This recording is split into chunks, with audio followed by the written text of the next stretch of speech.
Hello students, कैसे हैं आप सब लोग। मैं उम्मीद करता हूं आप बहुत अच्छे होंगे। और लास्ट लेक्चर नंबर 14 तक हमने जो डिस्कस किया था वो आपने कवर कर लिया होगा। देखो बेटा, साथ साथ पढ़ते चलोगे तो कोई समस्या नहीं रहेगी, और आप अगर उनको एक साथ इकट्ठा कर लोगे और फिर सोचोगे कि मैं एक साथ इसको कवर कर लूँगा तो फिर समस्या ही समस्या है। ठीक है। तो आप जैसे जैसे लेक्चर आपके पास में अवेलेबल हो रहे हैं वैसे वैसे आप इसको कवर करते चले, और जो जो क्वेश्चंस मैं करवा रहा हूँ उनकी प्रैक्टिस आप करते चले। तो आज है हमारे पास में लेक्चर नंबर 15। इसमें हम डिस्कस करेंगे, एक क्वेश्चन दिया हुआ था आपको होमवर्क, वो डिस्कस करेंगे। साथ में ही हम डिस्कस करेंगे सिक्वेंशियल रिएक्शन के बारे में। तो देखो, इस लेक्चर के बारे में तो हम डिस्कस करेंगे ही, इससे पहले मैं आपको रिकेप करवा देता हूँ कि लास्ट लेक्चर में हमने क्या क्या डिस्कस किया था। लास्ट लेक्चर नंबर 14 में हमने बात करी थी क्वेश्चंस की, और ये क्वेश्चंस कौन है जो मिक्सचर के बेसिस पे है ना।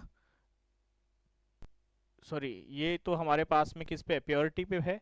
उसके बाद में हमने बात करी थी मिक्सचर के बारे में, ये कार्बोनेट का मिक्सचर के बारे में हमने डिस्कशन किया था। और उसके बाद में इस पे कुछ क्वेश्चंस किए थे हमने। ये क्वेश्चन किया था, और ये क्वेश्चन मैंने आपको होमवर्क दिया था। ये क्वेश्चन क्या किया था, होमवर्क दिया था बेटा आपको। और मैं उम्मीद करता हूँ आप सब लोगों ने इस क्वेश्चन को अटेम्प्ट किया होगा और कोशिश की होगी। अगर फिर भी नहीं हुआ है तो इस क्वेश्चन को देखते हैं इसमें क्या क्या बोला हुआ है, हम एक एक करके इसको सोल्व करने की कोशिश करेंगे।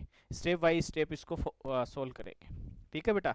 तो आप थोड़ा सा कंसंट्रेट होके बैठिए और इस क्वेश्चन को देखिए बेटा। क्वेश्चन बहुत प्यारा है। ठीक है। देखो, क्वेश्चन में हमें दिया हुआ है,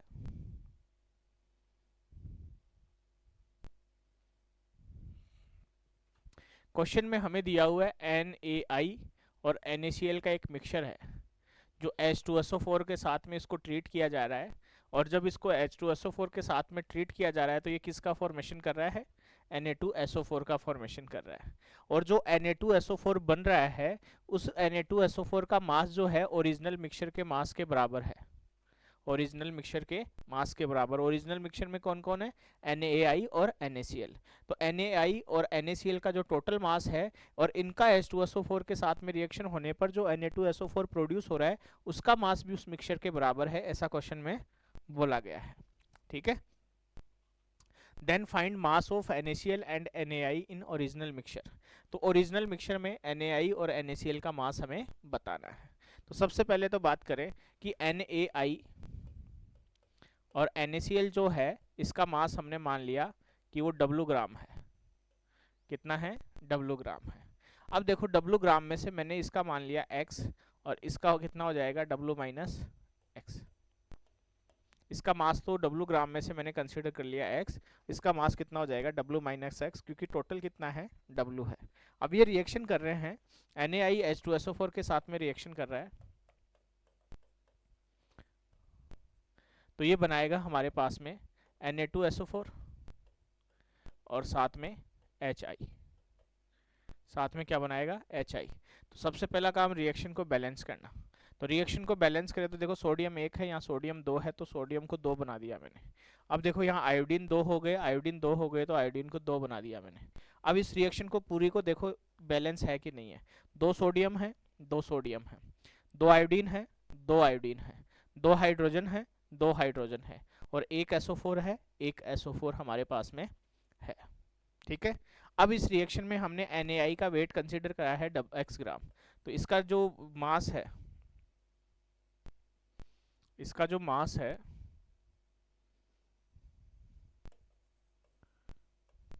वो है हमारे पास में X ग्राम। तो मोल कितना हो जाएगा, मोल हो जाएगा X अपॉन इसका मोलर मास। तो आयोडीन का होता है एटॉमिक मास 127 बेटा। आयोडीन का कितना होता है, 127। और सोडियम का होता है 23। तो 127 और 23 कितना हो गया, 150। तो NaI का मोलर मास हो गया 150। तो हमें तो Na2SO4 से मतलब है, क्योंकि Na2SO4 का ही मास बोला हुआ है। तो देखो, इसके 2 मोल से Na2SO4 कितना बन रहा है, 1 मोल। इसके 2 मोल से, NaI के 2 मोल से इसका मोल 1 मोल बन रहा है, तो इसके इतने मोल से कितना बनेगा, 1/2 इंटू ये, या ऐसे बोल सकते हो 2 मोल से बन रहा है 1, तो 1 से बनेगा 1/2, तो इतने से बनेगा X अपॉन 150। ये मोल आ गए हमारे पास में NaI अगर H2SO4 के साथ में रिएक्शन करता है तो इतने Na2SO4 के मोल बनेंगे। अब ये बोल रहा है कि NaI भी रिएक्शन कर रहा है और NaCl भी रिएक्शन कर रहा है, तो NaCl रिएक्शन करेगा तो क्या बनेगा, देखो NaCl H2SO4 के साथ में रिएक्शन करेगा तो ये बनाएगा Na2SO4 और साथ में HCl। सोडियम दो सोडियम बना दो सोडियम बनाते इधर क्लोरीन दो हो गए, तो इसको दो क्लोरीन बना दो, तो ये हमारी रिएक्शन हो गई बैलेंस्ड। ठीक है, अब देखो इसका मास कितना है, इसका x है तो इसका कितना है W/x, तो इसका W/x इसका मास है, तो मोल कितने हो जाएंगे W-x अपॉन इसका मास कितना, मोलर मास कितना 23 और 35.58.5। देखो इसके एक मोल, दो मोल से कितना मोल बन रहा है, एक मोल, इसके दो मोल से कितना बन रहा है, एक मोल, तो एक से कितना बनेगा 1/2 और इतने से कितना बनेगा W-x अपॉन 58.5, ये इसके मोल आ गए। यानी NaI यदि H2SO4 के साथ में रिएक्शन करता है तो इतने मोल बनेंगे Na2SO4 के, और NaCl अगर H2SO4 के साथ में रिएक्शन करता है तो इतने मोल बनेंगे किसके, Na2SO4 के। कोई दिक्कत? अब क्वेश्चन में ये बोला हुआ है कि Na2SO4 का जो मास है वो ओरिजिनल मिक्सचर के मास के बराबर है, तो Na2SO4 वहां भी बना है, Na2SO4 यहाँ भी बना है, तो Na2SO4 के टोटल मोल्स निकाल लें। तो Na2SO4 के टोटल मोल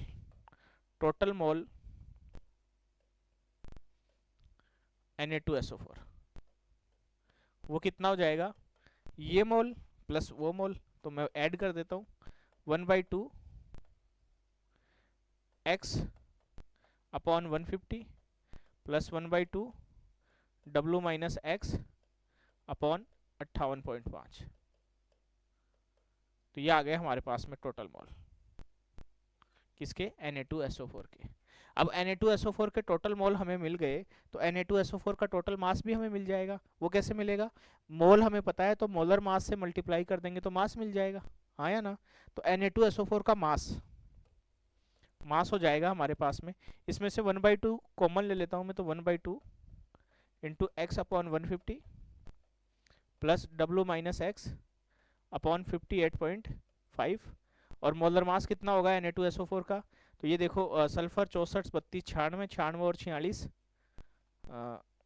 32 और 64 96 96 और 46, ये आ गया हमारे पास में 142, तो ये आ गया 142 इसका मोलर मास, तो ये आ गया 142 ग्राम। तो ये आ गया हमारे पास में किसका मास है, ये Na2SO4 का। और क्वेश्चन में ये बोला हुआ है कि Na2SO4 का जो भी मास हमारे पास में है वो ओरिजिनल मिक्सचर के मास के बराबर है। ओरिजिनल मिक्सचर का मास कितना है, W ग्राम, तो ये मास किसके बराबर आना चाहिए, W ग्राम के बराबर आना चाहिए। तो अगले पेज पे इसको सोल्व करते हैं। तो देखो ये दिया हुआ है हमें 1/2 x upon 150 plus W-x upon 58.5, और इसका मोलर मास 142 इंटू 142, और ये बराबर होना चाहिए किसके, W के बराबर होना चाहिए। एलसीएम ले लो, एलसीएम लेकर के इसको तो सिंप्लीफाई कर दो, तो ये तो आ गया 71, एलसीएम ले लो तो ये आ गया 58.5 x plus 150 W-x upon 150 into 58.5, और ये आ गया हमारे पास में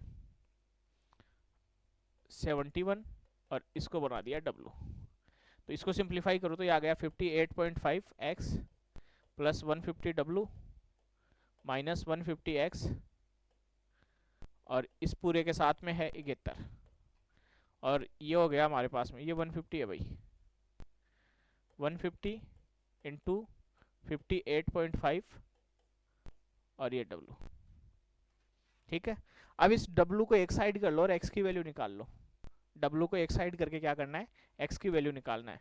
तो ये कितना हो जाएगा, देखो 58 ये हो जाएगा हमारे पास में 150 x में से ये चला गया तो ये आ गया अपने पास में 9 घटा दे 91, 91.5 91.5 x 92 58 60 150, ठीक है, माइनस का, तो इस माइनस वाले को उधर लेके जाएंगे, ये माइनस का आएगा, और मल्टीप्लाई में क्या आएगा इसके 71 आएगा। ये तो आ गया। अब डब्लू वाला है, डब्लू वाले को उधर लेके जाते हैं, तो ये आ जाएगा 150 into 58.5 W minus 150 into 71 W. तो यहाँ से भी माइनस में आएगा, तो मैं पूरे को माइनस से मल्टीप्लाई कर दूँ तो 91.5x और 71 मल्टीप्लाई में आ गया। और यहाँ पर आ जाएगा 158 तो कॉमन ले लिया, सॉरी 58.5 तो कॉमन ले लिया, डब्लू कॉमन ले लिया, ये नहीं 150 कॉमन लेना पड़ेगा बेटा।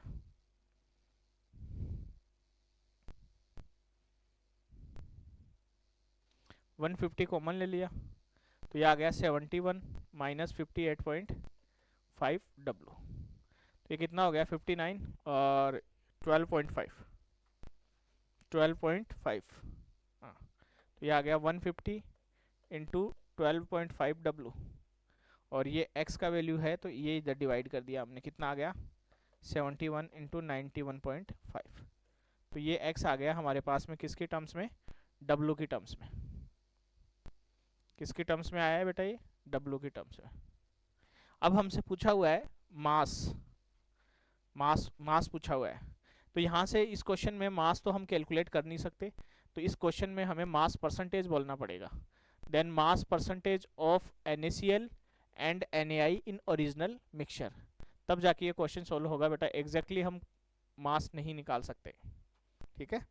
तो यहाँ देखो मास परसेंटेज निकाले NaCl का, तो W NaCl, NaI निकाल लेते हैं। NaI का हमें पता है x है उसका मास,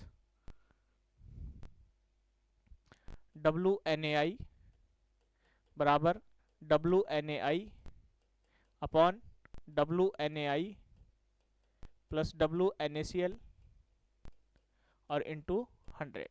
अब W NaI हमने क्या कंसीडर कर रखा है, देखो पीछे W NaI हमने कितना कंसीडर कर रखा है x, और W टोटल कितना है दोनों मिक्सचर का, कितना है W ग्राम, है ना। तो ये इसकी वैल्यूज पुट कर देंगे, तो यहाँ देखो W NaI हो गया हमारे पास में x, और x का वैल्यू कितना है ये रहा, ठीक है।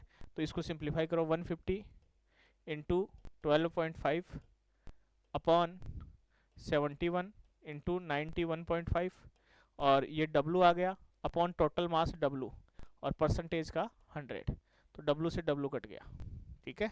अब इसको सिंप्लीफाई कर लेंगे, तो सिंप्लीफाई करेंगे तो ये आ जाएगा 150 इंटू 125 अपॉन 71, और ये आ गया 915 और इंटू 100, ये आ जाएगा परसेंटेज किसका, W NaI का। ऐसे ही W NaCl निकालेंगे, W NaCl तो वो निकालेंगे हम 100 माइनस W NaI परसेंटेज। ये जो परसेंटेज आएगा, इस परसेंटेज को हम 100 में से सब्ट्रैक्ट कर देंगे तो हमें W NaCl मिल जाएगा। ये कैलकुलेशन कर लेना बेटा, लास्ट एक्सप्रेशन ये आएगा, इसको कैलकुलेट कर लेना। अब आप समझ में आई बात। तो जब NaI का परसेंटेज आ गया हमारे पास में, W NaI परसेंटेज, तो इसमें से 100 में से इसको सब्ट्रैक्ट कर देंगे तो हमारे पास में किसका परसेंटेज आएगा, NaCl का मास परसेंटेज आ जाएगा। ये थोड़ा सा क्वेश्चन अच्छा था और शानदार क्वेश्चन था बेटा, इसको सोल्व कर लेना आप लोग, ठीक है। आगे चलें अब, बिल्कुल आगे चलते हैं। अब आगे हमारे पास में एक टॉपिक है हमारा सिक्वेंशियल रिएक्शन।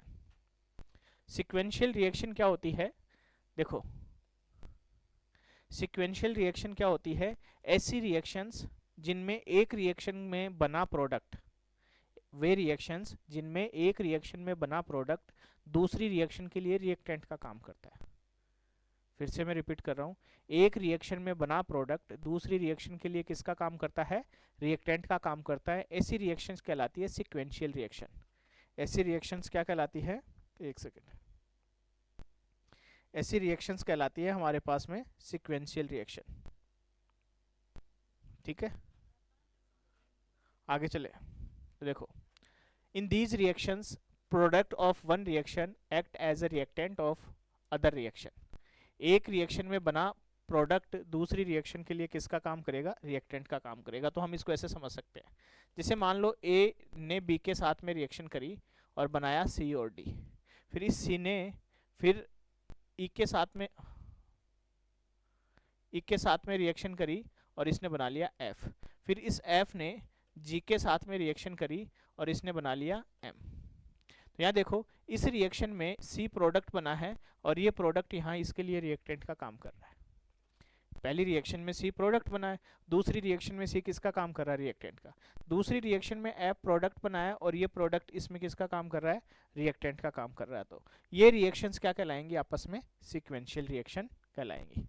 फिर से समझ लो, एक रिएक्शन में बना प्रोडक्ट दूसरी रिएक्शन में किसका काम कर रहा होगा, रिएक्टेंट का काम कर रहा होगा। तो ऐसी रिएक्शन क्या कहलाती है, सीक्वेंशियल रिएक्शन कहलाती है। जैसे एक एग्जांपल और लें, ये भी एग्जांपल ही है वैसे हमारे पास में। जैसे S8 है, ऑक्सीजन के साथ में रिएक्शन करता है और ये बनाएगा SO2। क्या बनाएगा, SO2 बनाएगा।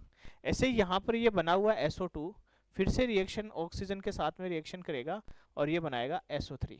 तो यहाँ पर जो SO2 बना है वो यहाँ पर प्रोडक्ट है और यहाँ पर किसका काम कर रहा है, रिएक्टेंट का काम कर रहा है। तो ऐसी रिएक्शंस कहलाती है सीक्वेंशियल रिएक्शन। सीक्वेंशियल रिएक्शन, समझ गए बात को। तो वे रिएक्शन जिनमें एक रिएक्शन में बना प्रोडक्ट दूसरी रिएक्शन में किसका काम करता है, दूसरी रिएक्शन में किसका काम करता है, रिएक्टेंट का काम करता है, वो रिएक्शंस क्या कहलाती है, सीक्वेंशियल रिएक्शन। अभी इसी क्वेश्चन को, इसी एग्जांपल को यदि हम एक न्यूमेरिकल वैल्यू की हेल्प से सॉल्व करना चाहें, मान लो इसके 4 मोल मेरे को गिवन है। कितने मोल गिवन है, 4 मोल गिवन है। तो सबसे पहला काम तो रिएक्शन को बैलेंस करो। तो सल्फर 8 है तो इधर 8 सल्फर बना दिए, ऑक्सीजन 16 हो गए तो इधर ऑक्सीजन को 16 बना दिया। तो देखो इसके 1 मोल से कितना बन रहा है, इसके 1 मोल से 8 बन रहा है, तो 4 मोल से कितना बनेगा, 32 मोल बनेगा। और ये 32 मोल यहाँ पर काम करेंगे किसके लिए, रिएक्टेंट की तरह। ये 32 मोल किसकी तरह काम करेंगे, रिएक्टेंट की तरह। तो यहाँ देखो इसको भी बैलेंस करो, तो इसको बैलेंस किया तो इसके 1 मोल से ये कितना बन रहा है, 1 मोल, तो 32 मोल से कितना बनेगा, 32 मोल। सीक्वेंशियल रिएक्शन के जो क्वेश्चन है वो बहुत आसान क्वेश्चन है बेटा, लेकिन हमें ये पहचानना है कि सीक्वेंशियल रिएक्शन है कि नहीं है। और इसकी पहचान करना सबसे आसान है, एक रिएक्शन में बना प्रोडक्ट दूसरे के लिए किसका काम करेगा, रिएक्टेंट का काम करेगा। तो मैं उम्मीद करता हूँ ये आपको समझ में आया होगा। ठीक है, आगे चले। देखो आगे हमारे पास में कुछ एग्जाम्पल्स है सीक्वेंशियल रिएक्शन के, तो उनको जब हम सॉल्व करेंगे तो हमें और भी चीज़ें समझ में आएगी। देखो ये एक एग्जाम्पल है, इस एग्जाम्पल में बोला हुआ है 568 gram Cl2 used, then find moles of KClO4 and KCl। KClO4 के मोल बताने हैं और KCl के मोल बताने हैं, और ये रिएक्शंस हो रही हैं। तो हमें यहाँ देखो Cl2 KOH के साथ में रिएक्शन करके KCl बना रहा है, KClO बना रहा है, H2O बना रहा है। तो यहाँ पर ये रिएक्शन करके KClO, दूसरे में KClO, और ये KClO कहाँ से आया, यहाँ से। ठीक है, तो सोल्व करना शुरू करते हैं। Cl2 गिवन है हमें 568 ग्राम, तो मोल कितने हो जाएंगे इसके, 568 अपॉन 71। तो ये कितने मोल आ गए, 8 मोल आ गए। कितने मोल आ गए बेटा, 8 मोल। Cl2 के कितने मोल है, 8 मोल है। एक बार ये और चेक कर लो रिएक्शन बैलेंस है कि नहीं है। तो देखो 2 क्लोरीन है, क्लोरीन एक ही है, इधर एक सॉरी क्लोरीन 2 है, ये 2 हैं, पोटेशियम 1 और 2, 2 पोटेशियम है तो ये 2 बना दिए। ऑक्सीजन 2 है, 2 ऑक्सीजन है, हाइड्रोजन 2 है, हाइड्रोजन। अब हमारी रिएक्शन बैलेंस हो गई। ठीक है, आगे चले। तो देखो इसके 1 मोल से अब यहाँ पर हम वही चीज़ें कैलकुलेट करेंगे जो हमसे पूछी गई है। और हमसे क्या क्या पूछा गया है, KClO4 पूछा गया, KCl पूछा गया, यानी ये KCl तो सब में बन रहा है, पूछा हुआ है। और KClO4 तब बनेगा जब KClO बनेगा, KClO से फिर KClO3 और ऐसे। तो हमें KClO निकालना है क्योंकि अगली वाली रिएक्शन में काम में आ रहा है। तो इसके 1 मोल से कितना मोल बन रहा है, 1, तो 8 मोल से कितना बनेगा, 8 मोल। ये लो, इसके 1 मोल से कितना मोल बन रहा है, 1, तो 8 मोल से कितना बनेगा, 8 मोल। और ये 8 मोल यहाँ पर किसका काम कर रहे हैं, रिएक्टेंट का काम कर रहे हैं। तो यहाँ पर हमें इसके मोल पता चल गए कितने हैं, 8 मोल। अब इस रिएक्शन को चेक करो ये बैलेंस्ड है कि नहीं है। तो मैं 3 से मल्टीप्लाई कर दूं, ऑक्सीजन 3 हो गए, यहाँ 2 से मल्टीप्लाई कर दूं तो पोटेशियम 3 हो गए, 2 और 1 3 पोटेशियम हो गए, 3 क्लोरीन तो 2 और 1 3 क्लोरीन, 3 ऑक्सीजन तो 3 ऑक्सीजन। तो ध्यान देना बेटा, अब ये रिएक्शन तो हमने बैलेंस कर ली। सबसे पहले रिएक्शन जब भी गिवन हो तो यही चेक करना है रिएक्शन बैलेंस है कि नहीं है। तो देखो इसके 3 मोल से कितने मोल बन रहे हैं, 2 मोल, तो 1 से कितने बनेंगे, 2/3, तो 8 से कितने बनेंगे, 2/3 इंटू 8। इसके 3 मोल से कितने बन रहे हैं, 1 मोल, तो 1 से कितना बनेगा, 1/3, तो 8 से कितने बनेंगे, 1/3 इंटू 8। और यहाँ पर ये जो KClO3 के मोल बने हुए हैं, ये मोल यहाँ पर किसका काम कर रहे हैं, रिएक्टेंट का काम कर रहे हैं। तो देखो इसके मोल पता चल गए हमें 8/3, 8/3। अब देखो यहाँ रिएक्शन को बैलेंस करो, तो बैलेंस करेंगे तो इसको 4 बना दो, तो पोटेशियम कितने हो गए, 3 4। यहाँ देखो ऑक्सीजन 12 हो गए, ऑक्सीजन इसमें ही है, तो ये लो मैंने, तो पोटेशियम 4, 3 और 1 4, ऑक्सीजन 12, 4 दूनी 12। क्लोरीन कितने हैं, 4, तो 3 क्लोरीन और 1 ये, ठीक है। यहाँ कुछ मेंशन नहीं है तो यहाँ 1। अब देखो इसके 4 मोल से कितने बन रहे हैं, 3, तो 1 से कितना बनेगा, 3/4, तो इतने से कितना बनेगा, 3/4 इंटू 8/3, 8/3।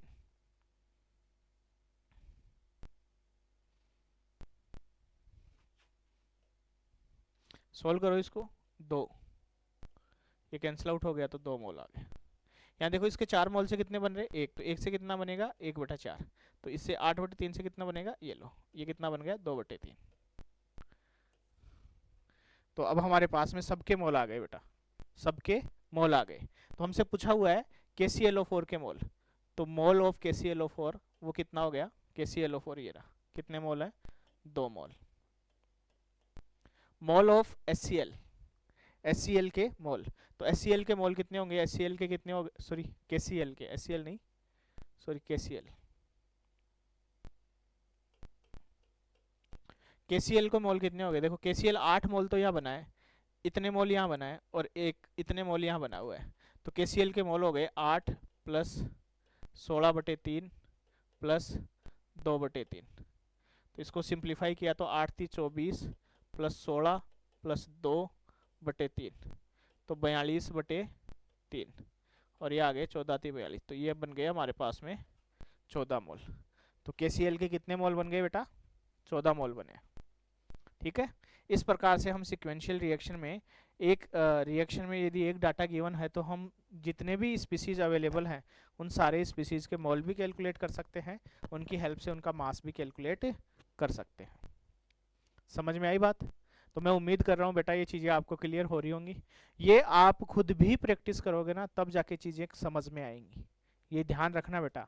ये हवा में समझ में नहीं आएंगी, ये हिंदी लिटरेचर नहीं है, ये हिस्ट्री नहीं है जो आप तकिया लगा करके सुनोगे और आपको समझ में आ जाएंगी। आपको रफ कॉफी में पेन चलाना पड़ेगा तब जाके ये चीज़ें समझ में आएंगी, अदरवाइज ये चीज़ें समझ में नहीं आएंगी। ये ध्यान रखना आप लोग, समझ गए बात को? तो ये जो क्वेश्चंस हम कर रहे हैं ये आपको समझ में आ रहे होंगे। आगे चले, नेक्स्ट क्वेश्चन ये रहा। नेक्स्ट क्वेश्चन में गिवन है mass of H2SO4 formed by 120 gram FeS2। FeS2 का 120 ग्राम गिवन है हमें, और इससे बनने वाले H2SO4 का मास बताना है। समझ गए बात को? तो इस रिएक्शन में ये देखो 3-4 रिएक्शन गिवन है हमें, तो ये सिक्वेंशियल रिएक्शन है, और सिक्वेंशियल रिएक्शन है तो हम स्टार्टिंग से इसको स्टार्ट करेंगे और जो गिवन है उसको कैलकुलेट करते जाएंगे। तो देखो FeS2 है 120 ग्राम, W है 120 ग्राम, तो मोल हो जाएंगे हमारे पास में 120 बटे इसका मोलर मास 32 दूना 64, 64 और 56 120, तो इसका मोल आ गया 1। अब रिएक्शन को भी चेक तो कर लो एक बार कि ये बैलेंस्ड है कि नहीं है। तो रिएक्शन को चेक करें तो Fe1 है, Fe1 है, सल्फर 2 है, सल्फर 2 है, ऑक्सीजन 4 और 1 5, तो ये लो 5/2, ठीक है। अब देखो इसके 1 मोल से ये कितना बन रहा है, 1 मोल बन रहा है, और हमें इसकी जरूरत है क्योंकि हमारी तो अगली रिएक्शन में ये काम आ रहा है। तो उसके 1 मोल से 2 बन रहा है, तो 1 ही गिवन है, तो 2 मोल से 1 मोल से कितना बन जाएगा, 2 मोल बन जाएगा, और ये यहाँ पर रिएक्टेंट की तरह काम आ रहा है। तो इसके मोल पता चल गए ये कितने हैं, 2 मोल है। अब रिएक्शन को बैलेंस है कि नहीं है चेक करो, तो इसको बैलेंस कर दिया मैंने, ये लो, तो ये 1 और ये 1, तो इसके 1 मोल से कितना बन रहा है 1, तो 2 मोल से कितना बनेगा 2 मोल, ये लो। अब ये यहाँ पर हमारे पास में रिएक्टेंट की तरह काम आ रहा है, तो यहाँ देखो इसके 2 मोल है, तो ये लो 2 मोल। अब इस रिएक्शन को चेक करो बैलेंस है कि नहीं है, तो ये रिएक्शन तो बैलेंस है, तो ये 1 मोल है, ये 1 मोल है, तो देखो इसके 1 मोल से कितना मोल 1 मोल, तो 2 मोल से कितना बन जाएगा 2 मोल। तो हमारे पास में H2SO4 का क्या आ गया, मोल आ गया। H2SO4 का मोल NH2SO4 वो है हमारे पास में 2 मोल। तो WH2SO4 कितना हो गया WH2SO4 कितना हो गया, 2 इंटू 98, तो ये कितना हो गया 196 ग्राम। तो H2SO4 का कितना अमाउंट बनेगा बेटा, 196 ग्राम। समझ में आई बातें ये? मैं उम्मीद कर रहा हूँ बेटा ये चीज़ें आपको क्लियर होती चल रही होंगी, हाँ या ना? कमेंट सेक्शन में मेंशन करिए, अपने दोस्तों को बताइए। जो भी आपकी समस्या है वो व्हाट्सएप ग्रुप जो जिसमें हम ऐड होने वाले हैं उस व्हाट्सएप ग्रुप में मेंशन करिए। लेकिन आप अपने दोस्तों को ज़रूर बताइए बेटा रूबीडियम चैनल के बारे में, अपने दोस्तों को बताइए, उनसे सब्सक्राइब करवाइए, अपने दोस्तों को बोलिए, अपने दोस्तों को ज़्यादा से ज़्यादा बताइए, ठीक है? तो अपने मेरे को मोटिवेशन मिलता रहे बेटा, देखो मेरे को भी ज़रूरी है, मैं बहुत ही मतलब बिजी वाले शेड्यूल में से आपके लिए क्लासें लेके आ रहा हूँ, और ये कंटेंट बहुत शानदार है, बहुत ही शानदार कंटेंट है। ये कंटेंट पढ़ने के बाद में आपको कहीं कोई समस्या नहीं आएगी, बस आपको प्रैक्टिस करनी पड़ेगी। और जैसे ही हमारा चैप्टर कंप्लीट होगा, जैसे ही हमारी केमिस्ट्री का सिलेबस कंप्लीट होगा, वैसे ही हम चैप्टर वाइज प्रैक्टिस भी स्टार्ट करेंगे। समझ में आई बात? चैप्टर वाइज प्रैक्टिस स्टार्ट करेंगे तो ये चीज़ें अपने आप कवर होती जाएंगी, क्लियर होती जाएंगी। बाकी आप अपने लेवल पर प्रैक्टिस करते जाइए, है ना? जब तक प्रैक्टिस नहीं करोगे तब तक क्लियर नहीं होगी। नंबर ऑफ क्वेश्चंस अटेम्प्ट करो, जितने ज़्यादा क्वेश्चंस करोगे उतनी ज़्यादा क्लियरिटी आएगी। फिर भी कोई समस्या रहती है तो आप मेरे जो व्हाट्सअप ग्रुप बताया उसमें मेंशन करिए, कमेंट सेक्शन में मेंशन करिए, उस समस्या का समाधान करने की कोशिश हम करेंगे। समझ में आई बात? तो चले आगे। ये क्वेश्चन था, तो ये क्वेश्चन तो समझ में आ रहे होंगे बेटा, हाँ या ना? ये क्लियर हो रहे हैं क्वेश्चन सारे? Very good very good very good, सबको समझ में आ रहा है, वेरी गुड। आगे चलते हैं। अब देखो ये क्वेश्चन गिवन है हमें। Next question, find mass of NH3 required to produce 1134 gram HNO3। HNO3 produce करना है किससे? NH3 से। तो वही सेम क्वेश्चन हमें सेम तरीके लगाने हैं, NH3 का मास बताना है, तो वही हम स्टार्टिंग से कर लेते हैं इसको। यहाँ पर ध्यान देना बेटा, इस क्वेश्चन में हमें एक चीज़ और मेंशन कर लेते हैं अपन। ये है हमारे पास में परसेंटेज यील्ड है इसकी 90%, इसकी 80% हम कंसिडर कर लेते हैं और इसका 70% कंसिडर कर लेते हैं। ये परसेंटेज यील्ड कंसिडर कर लेते हैं अपन। पीछे वाले क्वेश्चन को भी हम परसेंटेज यील्ड की हेल्प से कर सकते हैं, है ना? पहले हम इस क्वेश्चन को समझते हैं परसेंटेज यील्ड की हेल्प से, कि परसेंटेज यील्ड गिवन हो तो कैसे करेंगे। इसमें प्योरिटी भी गिवन हो सकती है ना? आगे का क्वेश्चन करेंगे तब समझ में आएगी चीज़ें। देखो सबसे पहले तो चेक करो रिएक्शन बैलेंस है कि नहीं। नाइट्रोजन 1 है, नाइट्रोजन 1 है, हाइड्रोजन 3 है, तो ये लो 3/2। तो ऑक्सीजन कितने हो गए? 3/2 ये और 1 ये, तो 5/2 हो गए। तो इसको बना दिया मैंने 5/2, ये तो 5 हो गए। 5/2 बनाना है तो 5/4 करना पड़ेगा इसको, ठीक है? अब इसका मास हमें पता नहीं है, तो ये W ग्राम मैंने इसका मास मान लिया। तो मोल कितने हो जाएंगे? मोल हो जाएंगे इसका W/17। तो इसका स्टाइक्योमेट्रिक कोफिशिएंट कितना है? इसका स्टाइक्योमेट्रिक कोफिशिएंट 1 है और इसका भी कितना है? 1 है। तो यदि उसका 1 मोल बनता, 1 मोल काम आता है, तो इसका कितना मोल बनेगा? 1 मोल बनेगा। 1 मोल तब बनेगा जब रिएक्शन कितनी होगी? 100% होगी। और जबकि रिएक्शन मेंशन है हमें कितना? 90% है। तो देखो इसके 1 मोल से बन रहा है, 1 मोल तो W/17 से बनेगा, W/17। ऐसा कब बनेगा? जब रिएक्शन 100% होगी, लेकिन रिएक्शन है हमारी 90%, तो इसका मैंने 90% निकाल लिया। इसका मैंने क्या कर लिया? 90% निकाल लिया। अब ये यहाँ जो 90% बना हुआ है वो यहाँ किसके तरह काम आ रहा है? रिएक्टेंट की तरह। तो यहाँ इसको लिख लो, इसको लिखेंगे हम, तो ये आ गए इसके मोल हमारे पास में W/17 इंटू 90/100। अब यहाँ भी चेक करो रिएक्शन बैलेंस्ड है कि नहीं है। तो यहाँ पर भी रिएक्शन को बैलेंस करें तो ये लो बैलेंस हो गई। तो इसके 1 मोल से इसका 1 मोल बन रहा है, लेकिन ऐसा होता है तो रिएक्शन 100% होती है। स्टाइक्योमेट्रिक कोफिशिएंट के अकॉर्डिंग अगर रिएक्शन कंप्लीट हो रही है, प्रोडक्ट फॉर्म कर रही है, तो वो रिएक्शन 100% हो रही है, ठीक है? तो इसके 1 मोल से कितना मोल? 1 मोल। तो इसके इतने मोल से इतना मोल बनेगा W/17 इंटू 90/100। लेकिन यदि ऐसा होता है तो रिएक्शन 100% है, जबकि क्वेश्चन में मेंशन है रिएक्शन तो कितनी परसेंट है? 80%। तो इसका 80% निकाल दो, ये लो, इसका 80% हमने कैलकुलेट कर लिया। अब ये जो यहाँ बनाया वो किसके लिए काम, किसकी तरह काम कर रहा है? रिएक्टेंट की तरह काम कर रहा है। तो इसके मोल पता चल गए, वो कितने हो गए? W/17 इंटू 90/100 इंटू 80/100, ये इसके मोल आ गए। अब यहाँ पर रिएक्शन को चेक करो, रिएक्शन बैलेंस है कि नहीं है। 2 नाइट्रोजन है, ये 2 नाइट्रोजन, 4 हाइड्रोजन, 4 ऑक्सीजन है, 4 और 1 5 है ना, हाइड्रोजन 2, 2 हाइड्रोजन, 3 दूनी 6, 3 दूनी 6 और एक साथ, सही है। इसको चेक करना पड़ेगा, ये 3 बनाने पड़ेंगे, 2 और 3। 3NO2, तो 3 नाइट्रोजन, 2 और 1 3, 3 दूनी 6 और एक 7 ऑक्सीजन हो गए, 3 दूनी 6 और एक 7, हाइड्रोजन 2 है, 2 हाइड्रोजन है, ठीक है। अब देखो इसके 3 मोल से कितना मोल बन रहा है, 2 मोल, तो 1 से कितना बनेगा, 2/3, तो इतने से कितना बनेगा, 2/3 इंटू W/17 इंटू 90/100 इंटू 80/100, इतने मोल बनेंगे किसके, HNO3 के। कब, जब ये स्टाइक्योमेट्रिक कोफिशिएंट के रेशियो में कंप्लीट हो रही होगी, यानी रिएक्शन 100% होगी। लेकिन हमें क्वेश्चन में मेंशन है ये रिएक्शन कितनी परसेंट है, 70% है। तो ये आ गए हमारे पास में किसके मोल, HNO3 के मोल। कितने मोल, किसके मोल आए हैं ये, HNO3 के। जबकि ये बोल रहा है कि HNO3 कितना परसेंट, कितना बन रहा है, 1134 ग्राम, ये 1134 बन रहा है, तो इसके मोल निकाल लो। NHNO3 बराबर 1134 बटे HNO3 कितना होगा, 16 3 48, 14 42, तो 63, तो मोल कितने आ जाएंगे, ये आ जाएंगे हमारे पास में 21 से भाग दे, 7 से भी जाएगा, 7 4 7 9 1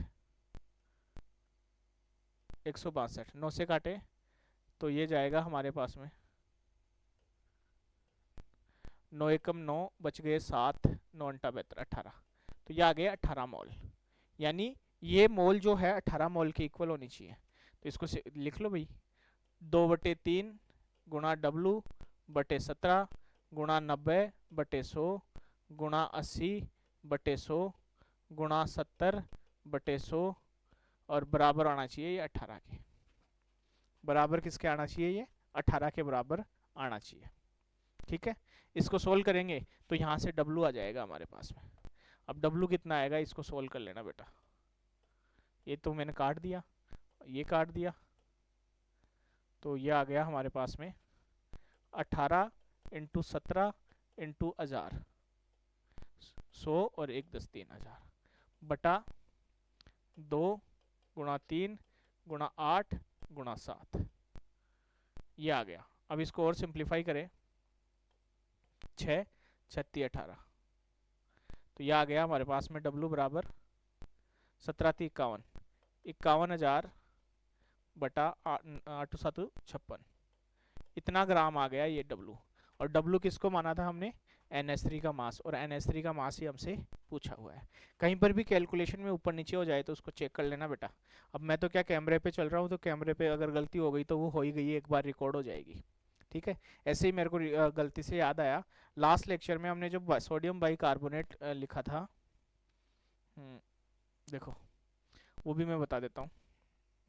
सोडियम बाइकार्बोनेट, इसको बोला तो सही था मैंने NaHCO3, लेकिन लिखा गया Na2 NaHCO2, ठीक है, इसको सुधार लेना। और एक और जगह थी वो मेरे को याद आ जाए, ये रही alkali metal, alkali earth metal, एक ये गलती थी, तो बोला सही था मैंने, लिखा गया ऐसा।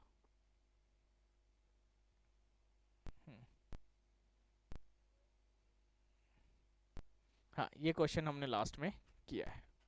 तो मैं उम्मीद करता हूँ बेटा ये आपको समझ में आ रही होंगी चीजें, ठीक है। आगे चले, नेक्स्ट क्वेश्चन करते हैं।